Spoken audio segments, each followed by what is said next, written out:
शाशाचं Chinese आणि तंदुरीचं magic एकाच ठिकाणी आपल्या शाशा अँड जेनीज मध्ये.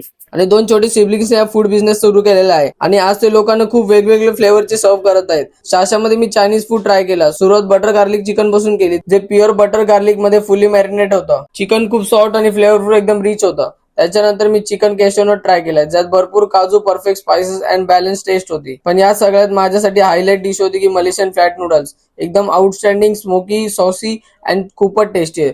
त्यानंतर मी chopper rice with gravy and 5 spices rice with gravy try केली. चॉपर राईस एकदम अप्रतिम होता आणि 5 स्पाइसेस राईस, ज्यात प्रत्येक घासात वेगवेगळ्या फ्लेवरची टेस्ट येत होती. माझ्यासाठी तरी खूप युनिक एक्सपिरियन्स होता. मग मी जेनीज मध्ये गेलो, जिथे तंदूर आणि केबाब्स ट्राय केले. सगळे फ्लेवरचे केबाब्स आणि तंदूर प्लॅटर एकदम perfectly cook, juicy and damn good होतं. त्यानंतर शॉर्मा ट्राय केला. क्लासिक शॉर्मा इतका टेस्टी होते की हा छोटा मुलगा पण ते खूप एन्जॉय करत होता. आणि शेवटचा बीबीक्यू शॉर्मा ते एकदम आउटस्टँडिंग होता. नक्कीच मस्ट ट्राय आहे. छोट्यापासून सुरू केलेला फूड जर्नी आज मोठ्या फ्लेवर सोबत तुमच्या समोर आहे. शाशा आणि जिनीज एकदा नक्की येऊन इथं व्हिजिट करा गाईज. तुमचे पैसे वसूल होतील. Location Vartak Nagar, opposite Vedant complex. Share this reel, friends and family. Thank you.